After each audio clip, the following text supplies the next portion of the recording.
Oh, now you have to be serious, Rick? Come on. Well, you gave me a countdown. I didn't know what it meant. Well, see, here's the thing. I try to catch outtakes for jokes and fun times, but now y'all are ruining it with your diligence and professional comportment. Yeah, that's horrible. This is not on brand, We're working differently here. Yes. What's your joke show? I think that's how. Yeah. Welcome to the What's Your Baseline podcast. In this show, we talk about our experiences and lessons learned in enterprise architecture and business process management. What's Your Baseline is designed to be for everyone. Newbies who are just getting started with these topics, organizations who want to improve their EA and BPM groups and the value they get from it, as well as practitioners who want to get a different perspective and care about the discipline. Each episode will tackle different key topics, providing context, background, best practices, and stories from the road, inviting you to learn from our challenges and successes, and demonstrating key tools to help you set up your practice and get the most out of it. I'm your host, Roland Wolt, and I'm joined today by my co-host, JM Erlinson. Hey, JM, how are you doing today? Not too bad, Roland. I'm actually having a pretty good day. It's been a long week, but I've been looking forward to recording this week's What's Your Baseline, and I'm so excited to be going forward today with that. How was your week, my friend? So far, so good.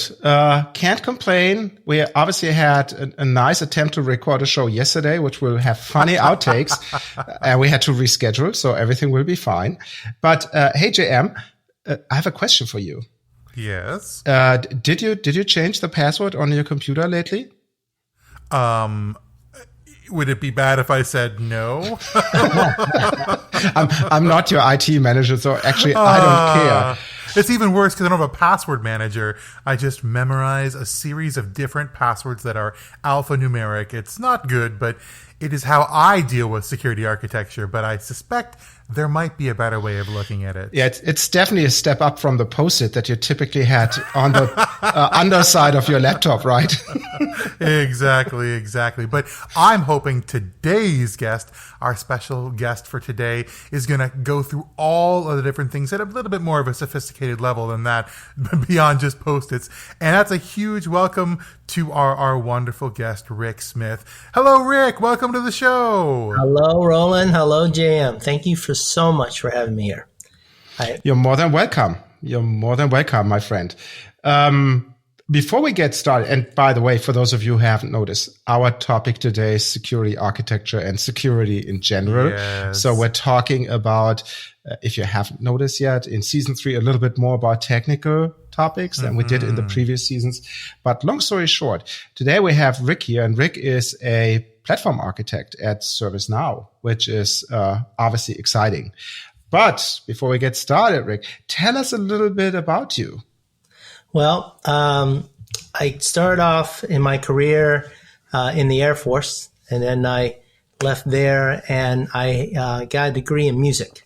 So my background is a piano performance. But as you know, you have to eat. Yeah. So. Yeah, I feel that very much. We got it. We're on the same page here. Rick, I'm saving all my bad jokes about Air Force versus Army here, but I'm biased. I hear you.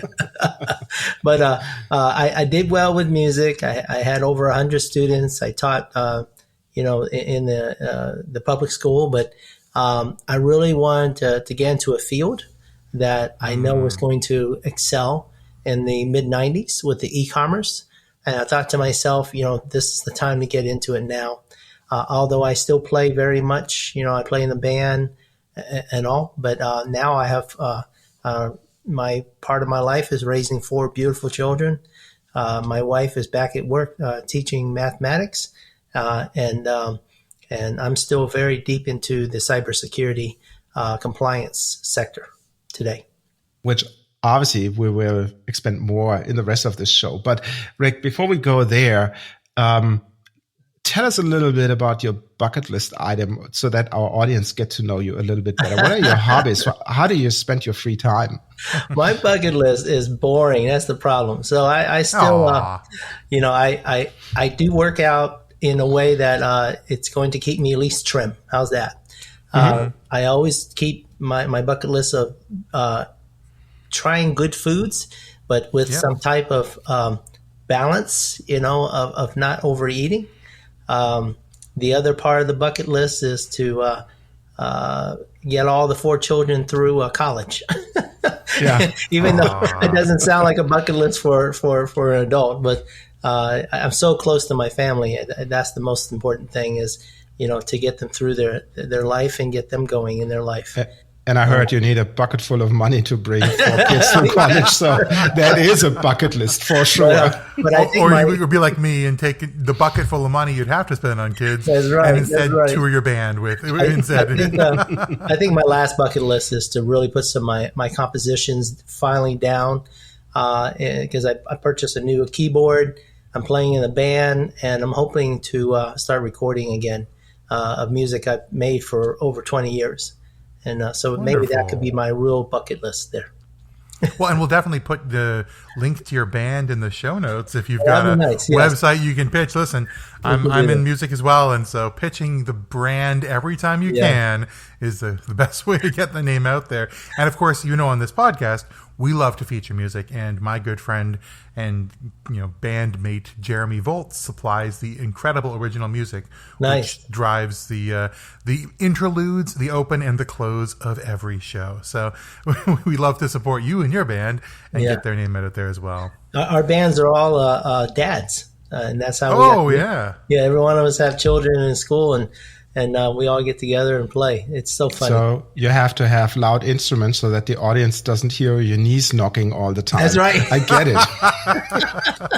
Oh, wonderful. Well, it's something that I was growing up. My mother, she comes from the entertainment industry. She always said, listen, you can become a musician if you'd like, but I'll tell you, it's a hard life. Yes. It's better, it's easier for you if you get a job that pays well and then do music as something you love. Never lose it, but do a job that has a good paycheck rather than music, which is temperamental at best. But speaking of a good paycheck, and of course today's theme of the episode, you have made your life and living off of security architecture. So let's have a conversation about what that entails. Now, as we do with all of our shows, we like to first set out some terms, define some of the key acronyms you might find, some of the different principles that are going to be important in our first section, which is all about the principles of the practice. What does it mean to be a security architect? What does it mean to think about security architecture day in and day out? So please get us started. Let's define the space we're going to live in today. No worries. So really, security architecture is one of the areas, but most of it is risk-based assessments, right? To remediate risk in any way you can, understand the risk impact to the business. The overall management of risk is what we all do today. And that's the most important terminology everybody's using. The second one will be is continuous monitoring.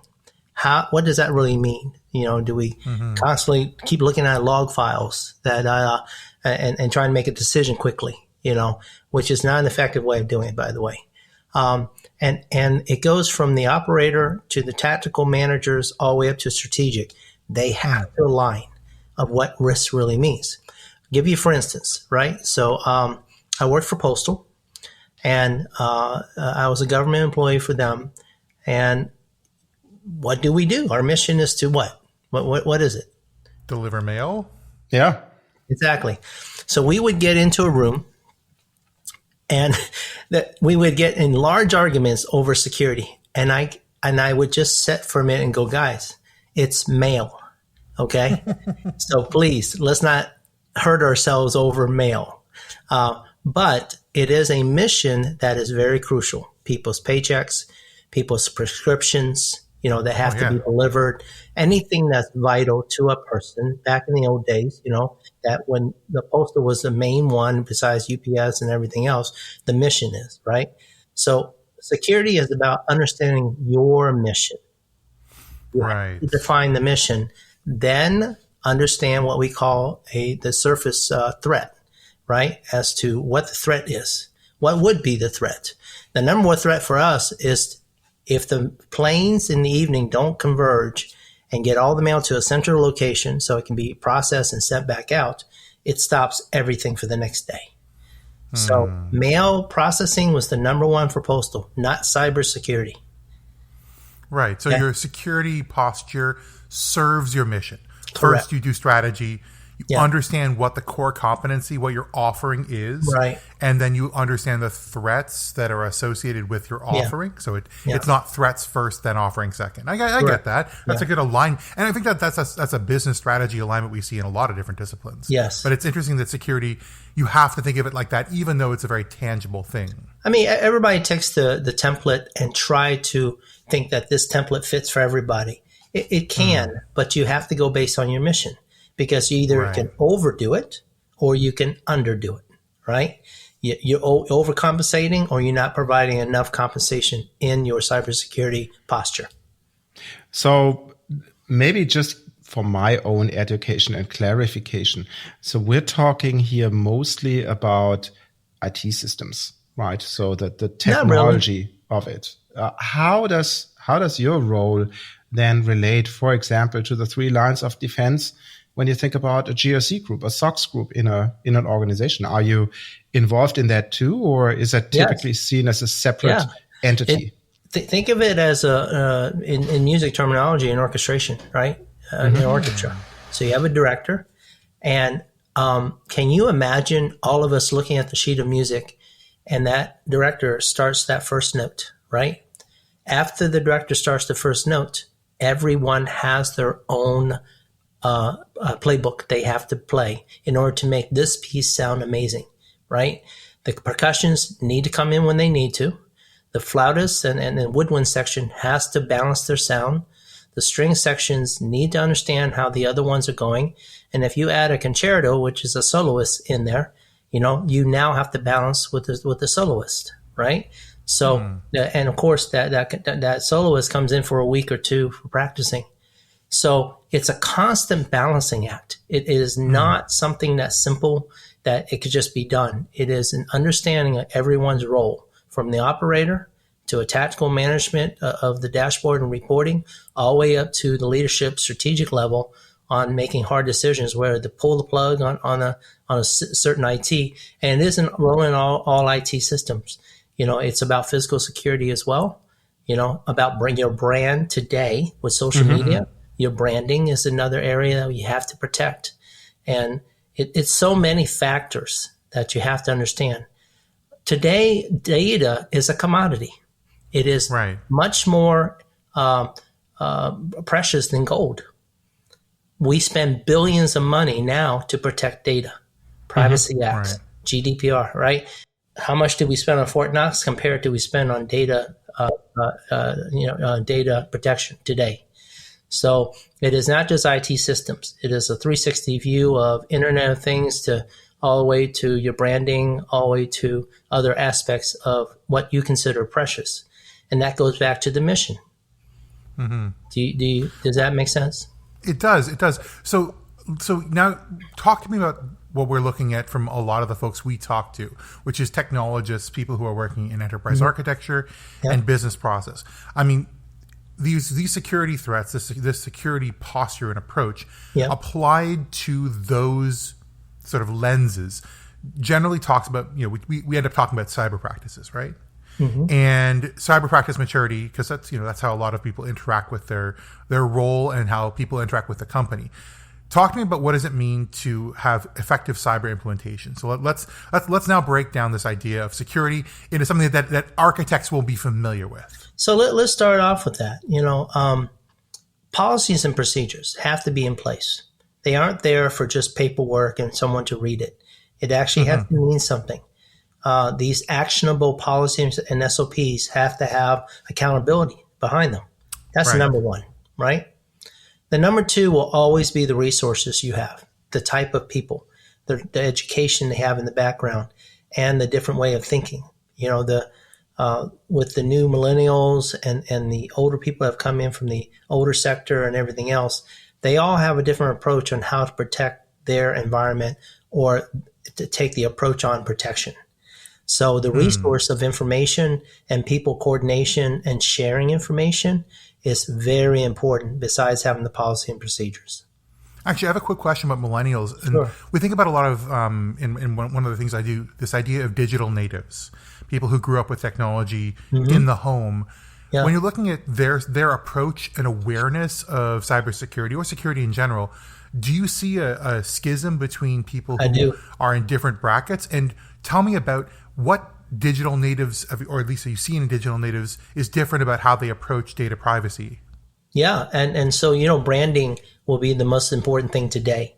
Anyone creating a YouTube video, a podcast, to getting their information out there and commoditizing on this information has to have a way of protecting their brand, right? So if someone hacks their podcast or their video and do some type of damage across it, put the wrong message out, it can ruin that brand quickly. Also even stealing each other's information, reusing it somehow and reselling it in a certain way. Digital licensing has become a very important aspects of this industry for this type of people, right? The traditional you and I know is like the IRS. We want to protect your social security system, your social security number, your tax information, and everything else. But now the social media is pushing into the branding approach. This really changed like Sony, changing the way they disseminate. The old days, it used to be the CDs. There's like, how do you stop these people from copying the CDs? And they try to put some type of encryption on the CD. Now, because most of it's downloadable and we have better internet capability, right? It's all downloaded information today. So they encode that with the encryption so you can't go and steal that information. Back to the branding, back to protecting the data, back to protecting your commodity data, right? Oh, wow. That's interesting. So they understand that data is brand. Yes. And by protecting brand, they need to protect, or to protect brand, they need to protect data. Yeah. And to protect data, they need to put policies in place. Are they more familiar with like cybersecurity practices? They are, but different types of password protection, using different layers and multi-factor authentication, things like that. More like reporting and analysis. Would they look at like their account activities or their dashboards on their channels activity that might be from different logins? So let's take that for a minute. So the old days, the reason we could never work from home was we had to be in the office to log into a centralized authentication model. That's authorization, right? You authenticate to something that validates you, and then you can't do anything else. Now, when we work from home, we would use the VPN approach, right? Right. So again, back to a centralization architecture. Within the last 15 years, it's already gone decentralization, meaning you've got the Internet of Things, your cell phones, to your iPads, everything else. We, as a consumer today, use applications to get the data we need. We don't log into a central major mainframe or a computer. On our phone alone, you probably have 10 applications that go to different places and have different login approach, right? Right. So when you're looking at a connected enterprise, that means data is stored in different applications. Correct. So your security architecture needs to be connected in the same way that your ecosystem is connected? You hope so. The thing is that there are so many ways to connect, right? Now, everybody uses the normal encryption. Is it strong enough? First of all, username and password. Now they've added the, they're going to send you a code back so you can type your code in. And then they start adding multi-factor authentication, which like Okta would be added on top of your computer. Google has the authenticator that's on it as well to generate numbers. But because we become a decentralized architecture today, those have to change. Because your phone, your whatever, has so many connections to different platforms today. Oh, that's a lot of things to take into account.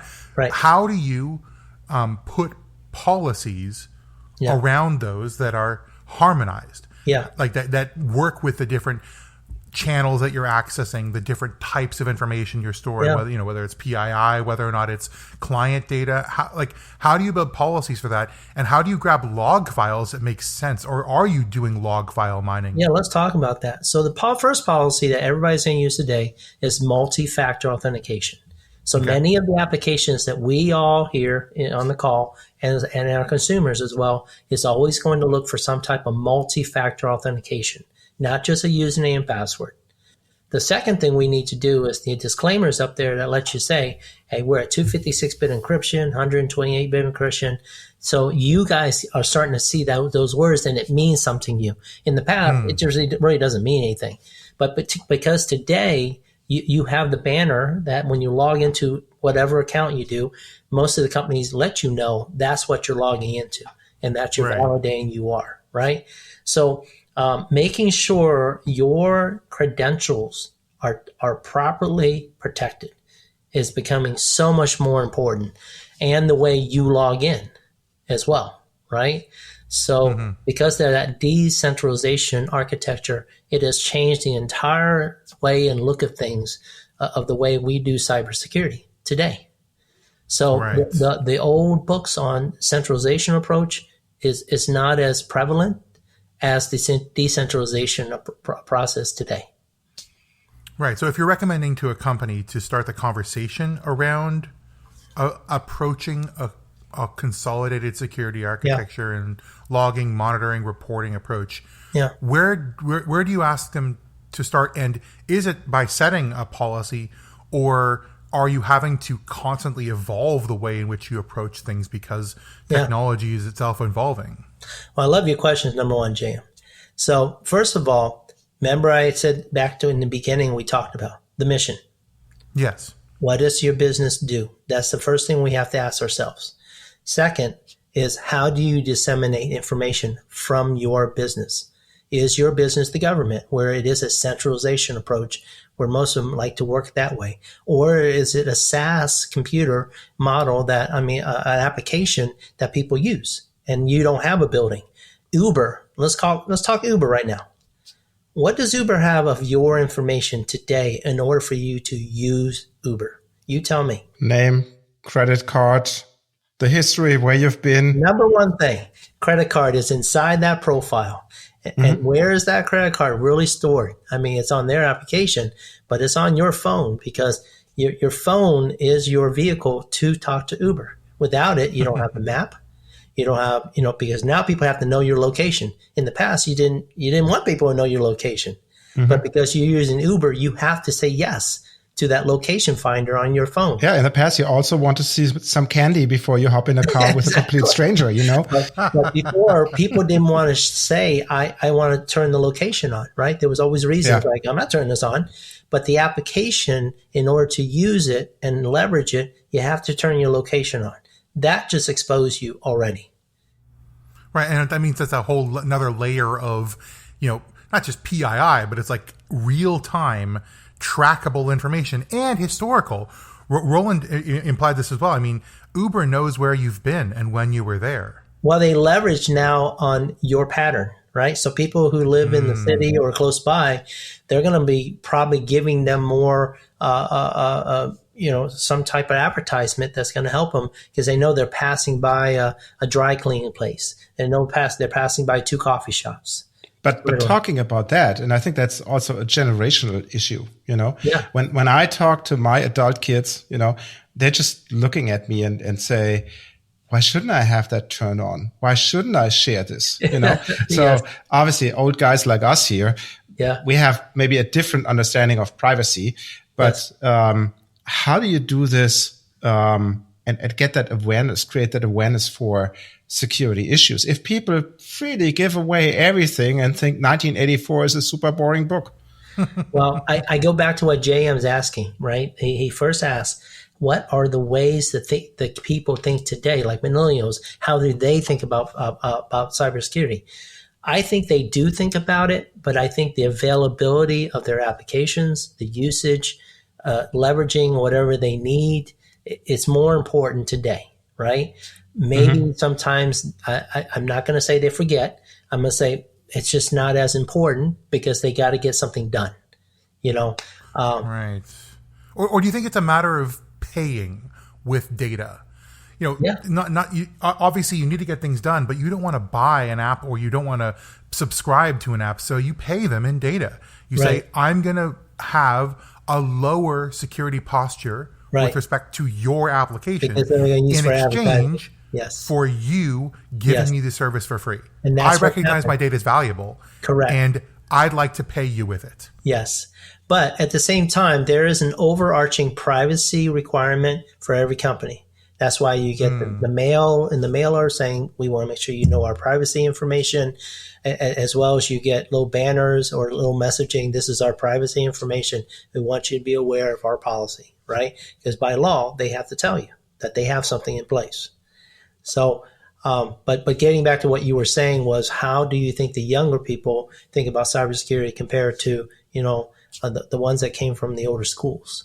It's different now because the availability of applications, the availability of usage, and everything else, right? Yeah. So then the next question then is, let's see what we need to know as we orchestrate all this, right? Yes. What does an organization need to think about as they orchestrate cybersecurity?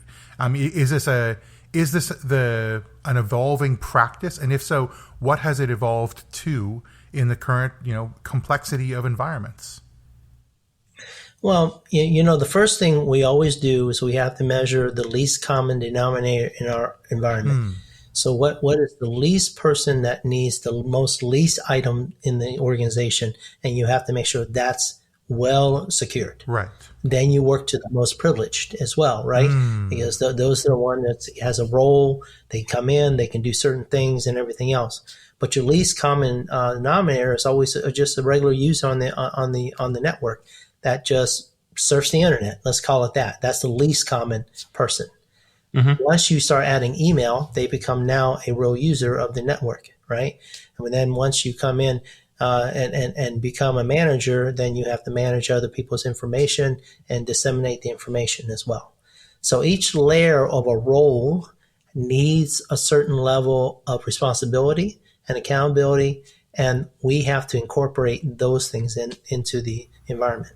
I would also assume that the increasing levels of security would have a decreasing number of people. So when you secure the lowest common denominator, you're securing the highest demographic group. You are. Which in some ways, that is the most costly, in the sense that there's more avenues of threat because there's more people as threats.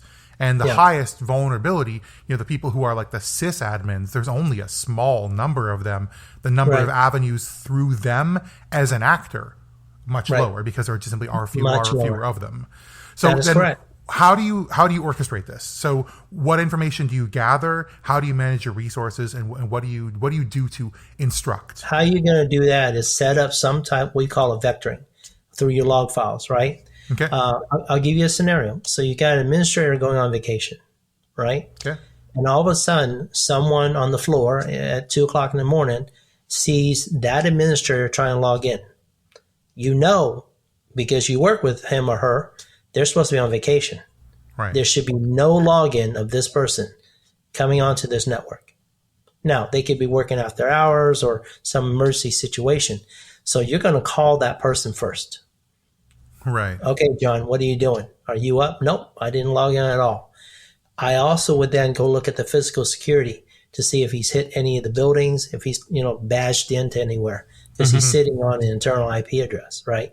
So all this vectoring, you got to have some type of way of logging these vectoring and validating that you didn't get physical security.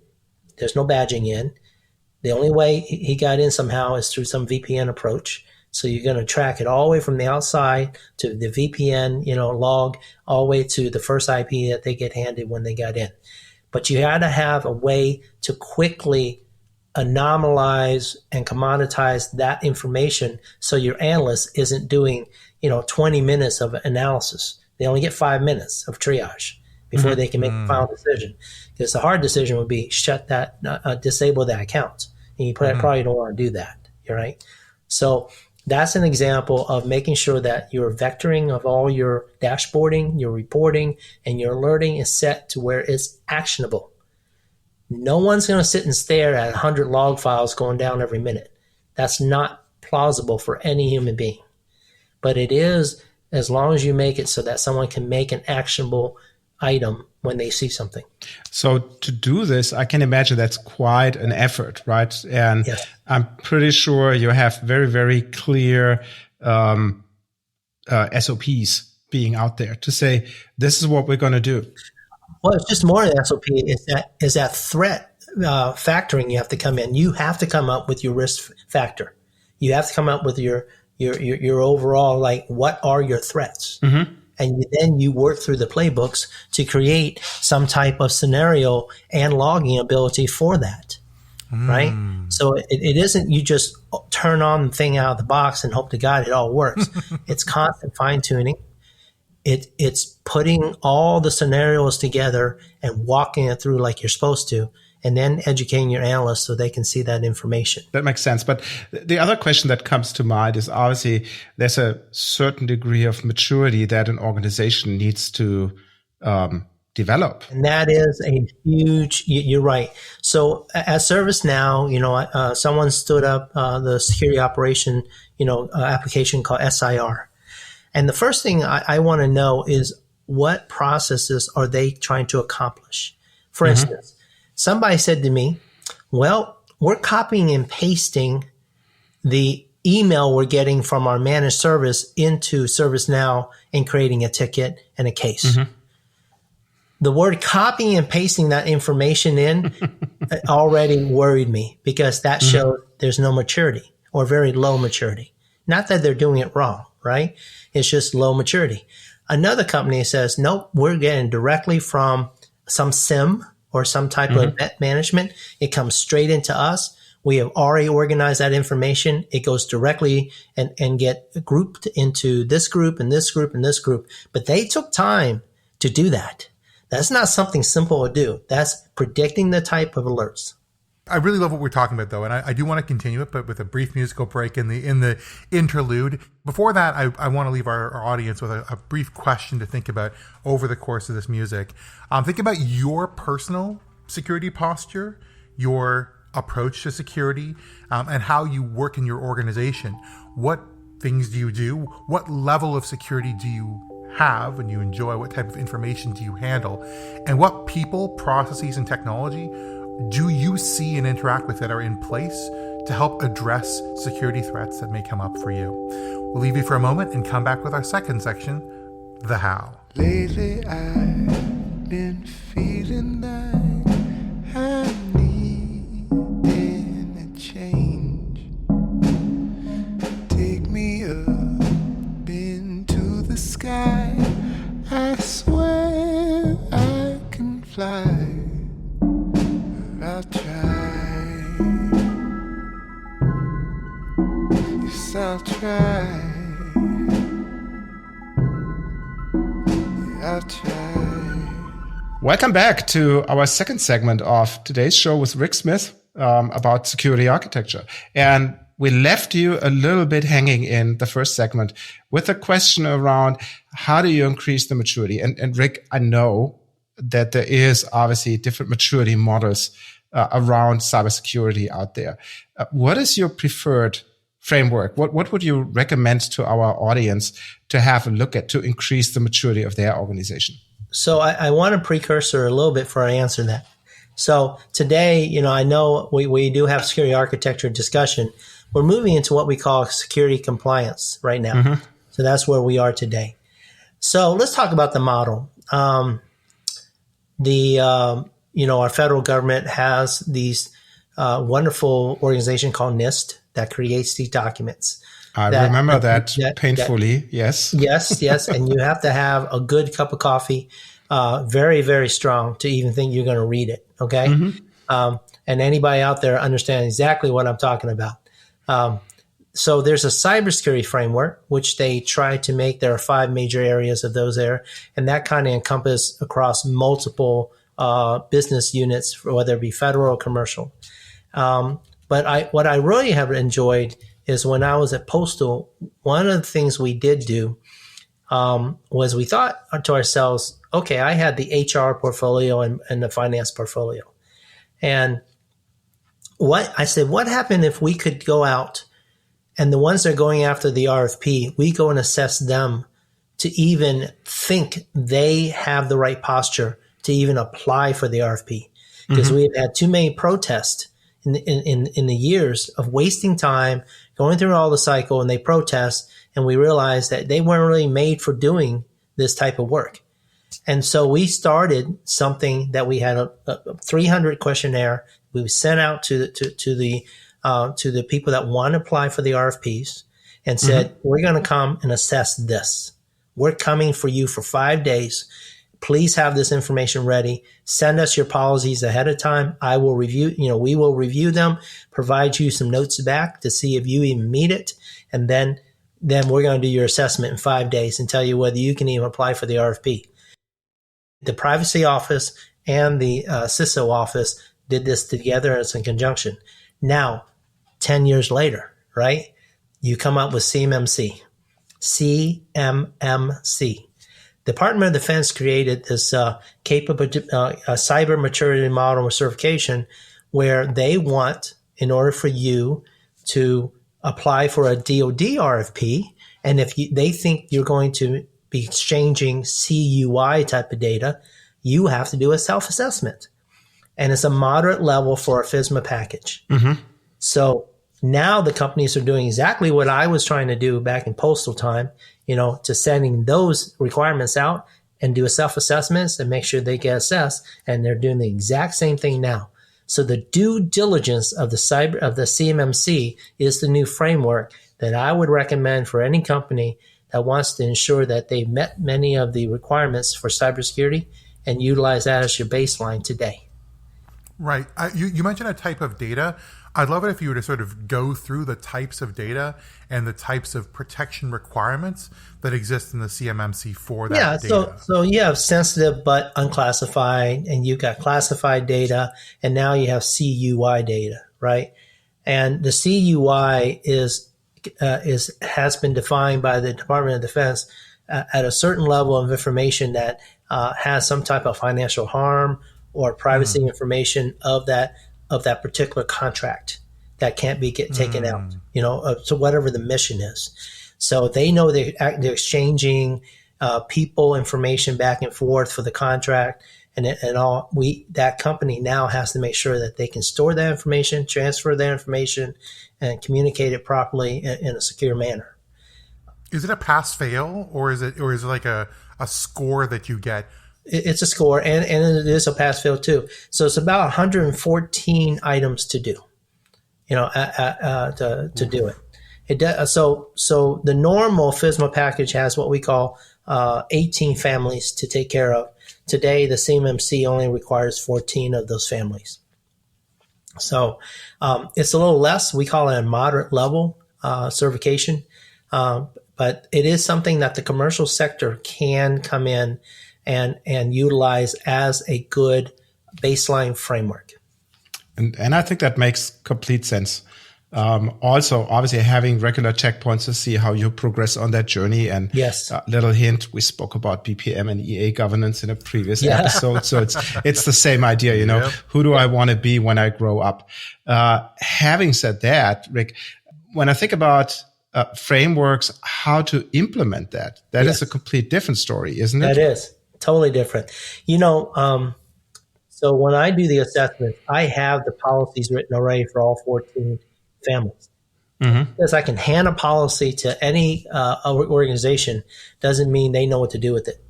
Literally, I'm giving them the answers, right? In the end, it's the validation of every one of those items. If it says, do you have a security policy that does this? And they don't have one, they can't say they have it, right? Do they log this type of information? Do they have a way to mitigate this and alert this? So just because it's written on paper, it makes no difference. It has to be validated, right?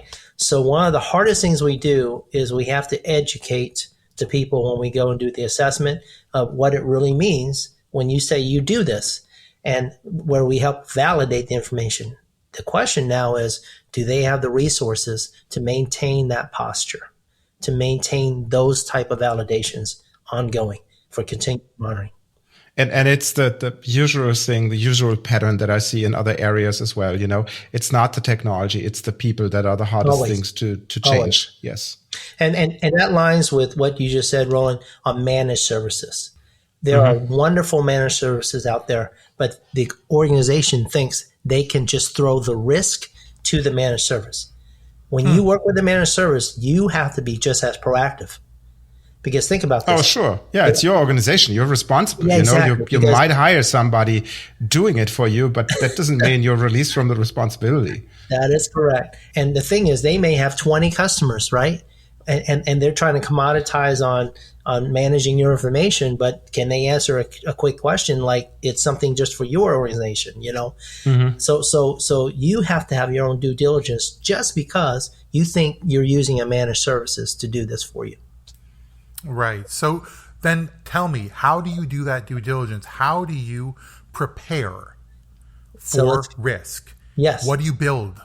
Let's go back to the original conversation we had in the beginning. What is your mission? Mm-hmm.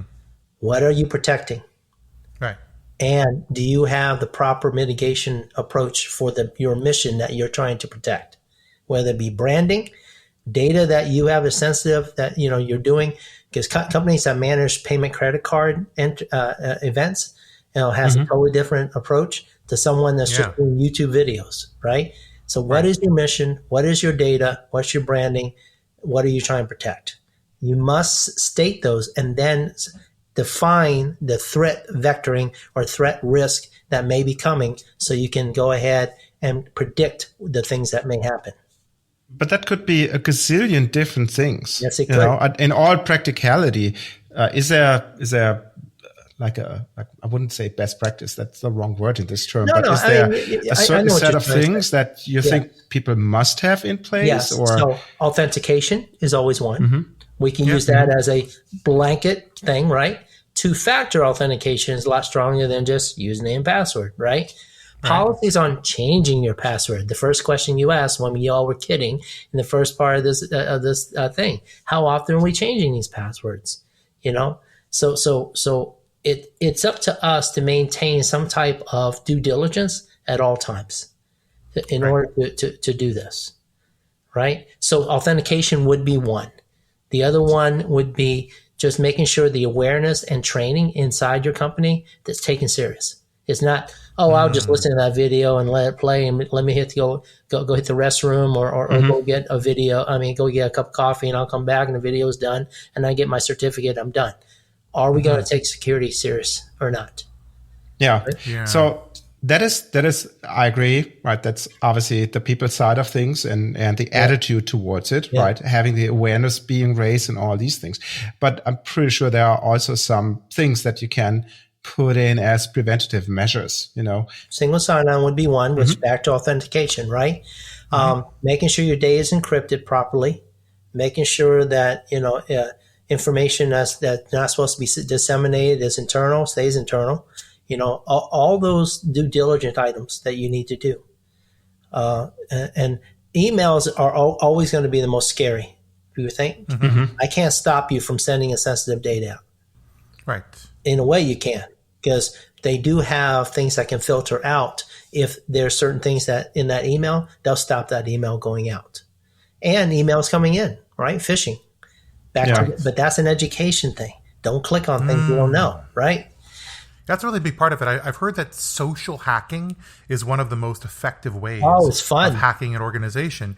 And so the only way to combat social hacking isn't to necessarily put in more technology solutions, but it's to enable your people to recognize social hacking and to be able to respond properly by reporting the hack, by ensuring that no data is transmitted to the hacker, and by protecting themselves from hackers in general by keeping an awareness of what sort of questions, what sort of entry points they're trying to gain access through. So we call that phishing, right? Phishing?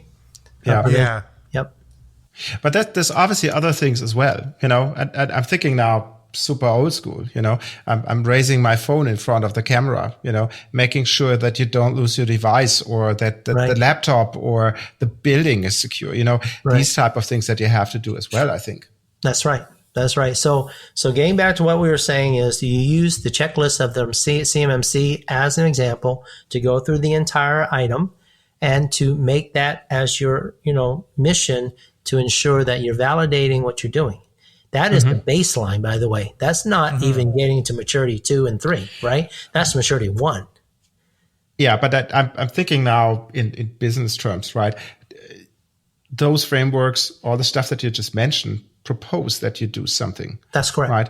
That's I all think it does. you need to show the value, if you will, in this case, what happens if you don't do this, right? Yes. So the negative value. Right. How do you calculate that? Yeah. How do you calculate that? That's a good question. Well, it's back to that branding. Like I said to you, you have to, with your CTO and your people officer or whoever in your organization has to help define what it really means that when you lose data or you get hacked in a certain way, what does that cost your organization?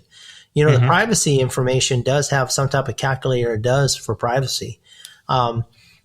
It's not always accurate, but you do have to measure your data and your worth of your data. Yeah, that makes sense. So my takeaway, if I understood you correctly, is pick a framework, right? Follow those steps that are in that framework with the intention to grow your maturity over that. That's right. The second thing is you implement preventative measures, right? Like securing your phones and authentication and all those wonderful things. Yes. But now let's move on. Say something has happened. You have an incident, right? Yeah. So how do you respond to those? So that is the number one thing in CMMC that they ask for is your incident response plan, right? So there must be a call tree. That's the first thing you set up. Who is available? There are applications out there, that says who's on call, right? The way you need to call these folks, but there must be some type of communication tree when something happens. Then, do you really wake up the CEO or do you just wake up the VP, And so you have to get to that level of decision on what to do, meaning shut that sucker down, start logging the heck out of it. How much data have we lost? What kind of data have we lost? Right. So many of the incident response plan will do impact analysis on the type of assets that's out there. So if your asset's sitting on the web outside, it's going to be more vulnerable, right? Whether they actually got to come in through the VPN and they've gotten some information. The quicker you can triage that information, the quicker you can prioritize and set in motion the triage approach that you have to do. But you got to have plans ready to go, and we call them playbooks, by the way. Okay? Constantly making new playbooks all the time. Yeah, that makes sense. So it is aligned to your value assets, and you do a prioritization and you assess the risks, and then based on that you have your procedures and your plan being set up. That absolutely makes sense. But as we all know, we're talking with people, right? So I think it's great that you have it on a piece of paper or even better in a process model. Ooh. Doing those things. Yes, a process model would help. I agree. Yeah, but I think that it's, again, the people, practice makes perfect. So how do you train your folks? Any good company usually will take every quarter and put them through a real scenario, just like the old school of hitting the fire alarm, right? And see where all the kids go and line up. It literally is that. It's an unannounced approach. Leadership knows this is an unannounced thing, and you have to take it serious. And we'll see how the incident response people do it. It could be at 1 o'clock in the morning. It could be at 6. It could be noon when everybody's at lunch, right? So you got to have coverage. You got to know what people are doing. And the more you put them on alert and the more you practice it, the smoother it becomes. Let me explain to you. Hacking and getting loss of data and getting all the vulnerability hit you is not the end of all things. It is your recovery ability is what strengthens and makes how strong you are. The quicker you can recover, right? It's almost like an injury. Think about you train for a big run, a 5K or a 10K, whatever. If you didn't train at all, would your injury be a lot longer to heal than if you did train properly? Right? Yeah. I'm following. Yeah. So it isn't like you're going to get a bruise, and you're not. You're going to get a bruise. It's going to hurt next morning, if you're doing this 10K run. But the question is, how quick can your body recover? Because you've been practicing, you've been stretching, you've been doing the right things. Okay. There's also an analogy in that in music. One of my best friends and somebody I respect greatly says that one of the things that differentiate a professional musician from an amateur is how quickly they recover from a mistake. Yeah. And that sounds like the same sort of idea here. Exactly. Recover from a mistake. Or even know when you're over practicing that you got to back off a little bit because you know the level of your voice and what you can handle. Same thing with your practicing piano, right? You know when your muscles start hurting a certain way that you got to start backing off a little bit. But practicing will build those muscles. Build muscles in your voice, whether it be in your arms, whatever, right? Yeah. So unfortunately, JM and I know that way too well because we worked in an organization that got hacked, with a ransomware. Yep. Yeah. And unfortunately, what I see, and this organization did, I think, a really good job. So first of all, they didn't pay, right? That's the first thing. Do not encourage followers on that. And I would say it's an accelerator to get your IT architecture modernized.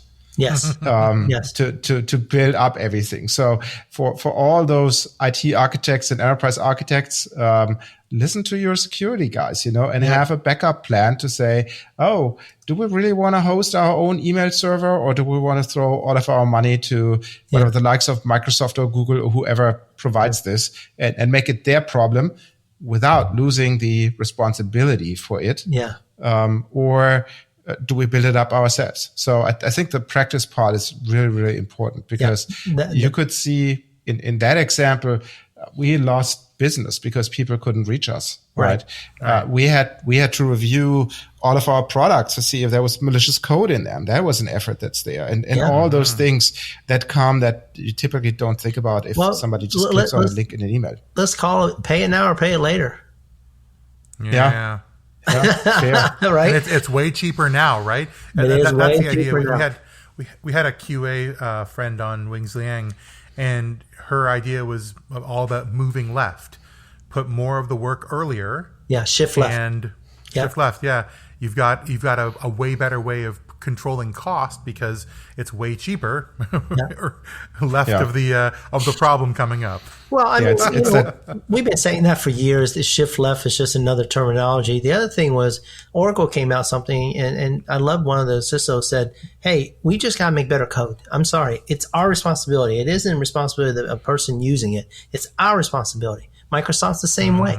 It's their responsibility to check everything out the best way they can.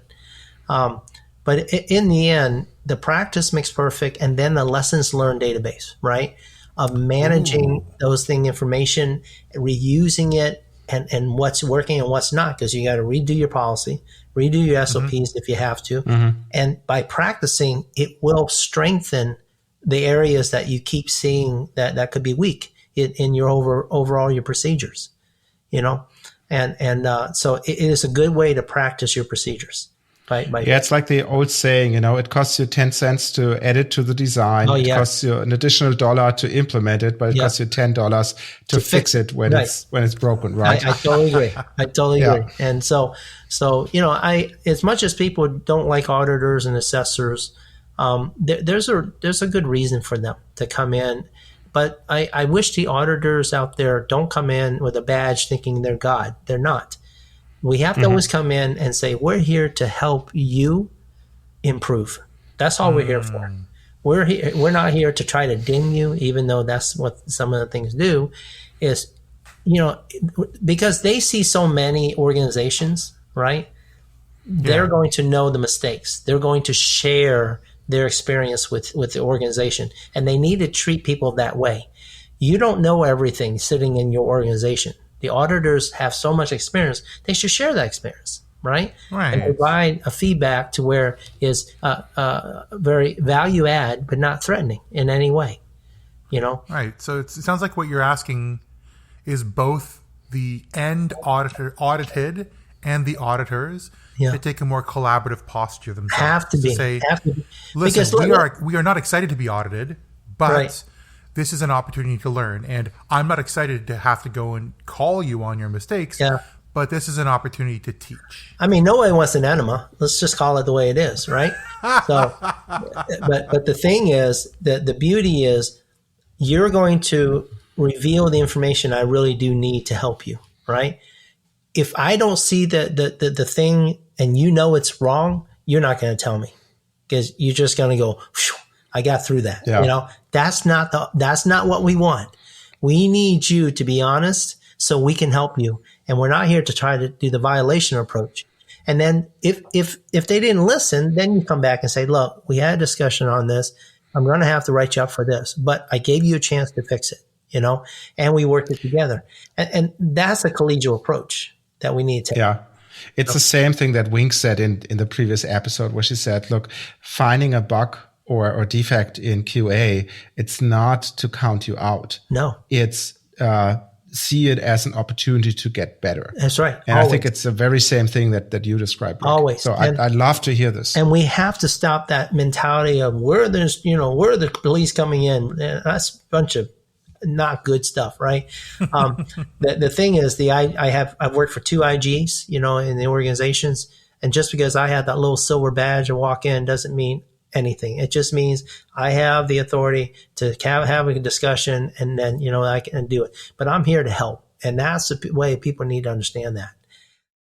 Well, that's a great message, and I hope people do. I hope people hear this interview with you, a real human being who's focused on security architecture, yes, and a collaborative approach, yes, to the benefit of both, yes, as a teacher and to help your students, in this case, enterprises, learn what it means to be a secure and reliably scalable secure organization. Yeah. And that leads me to the next question, our last question of the episode, to our audience. Before we take a quick break, come back with our conclusions. Think about what you're protecting. Rick talked about, what are your values? What's valuable to you? What are the attack vectors? What technology and practices are you using to protect it today? Does that work? How has that worked? Have you struggled in the past? Where do you see gaps in that from what you've heard today? And what steps are you taking to close them? We'll leave you for a moment. We'll come back with our last thoughts in the conclusion to the episode.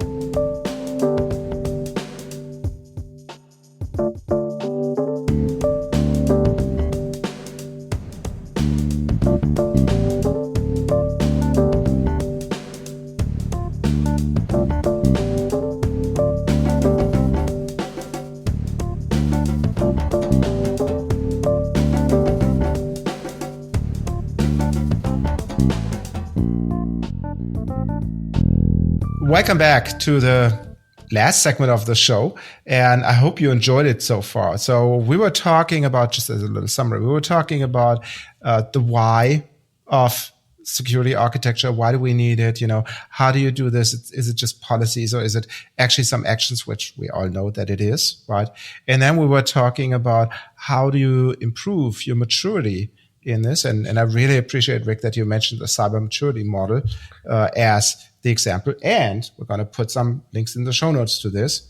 Mm-hmm. And then last but not least, we spoke about what are the steps to prepare for it, to do preventive implementations, and what happens if things go south and you have to react to an incident.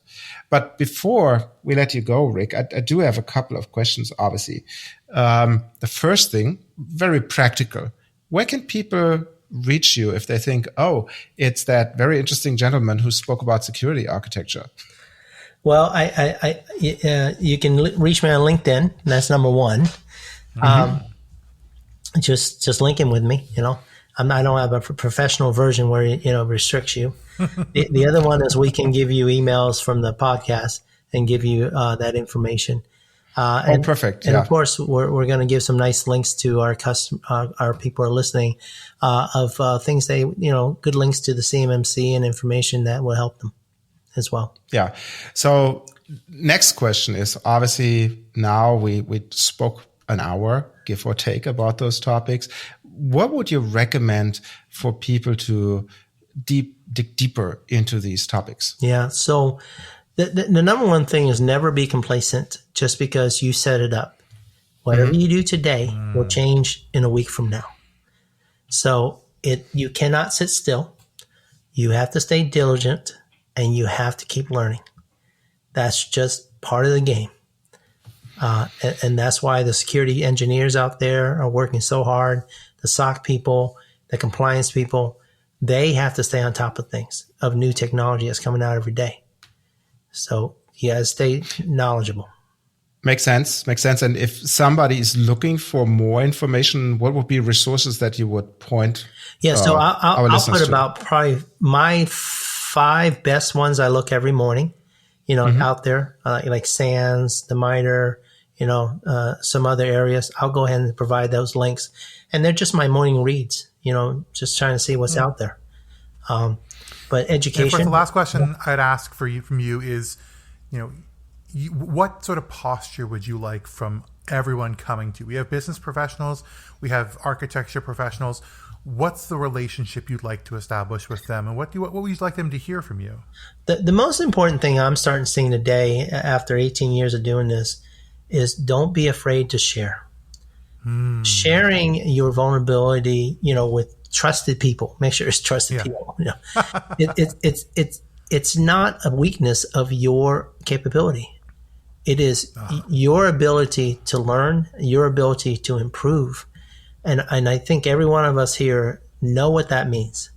But, we always think that when we air our dirty laundry, we're weak. We're not weak.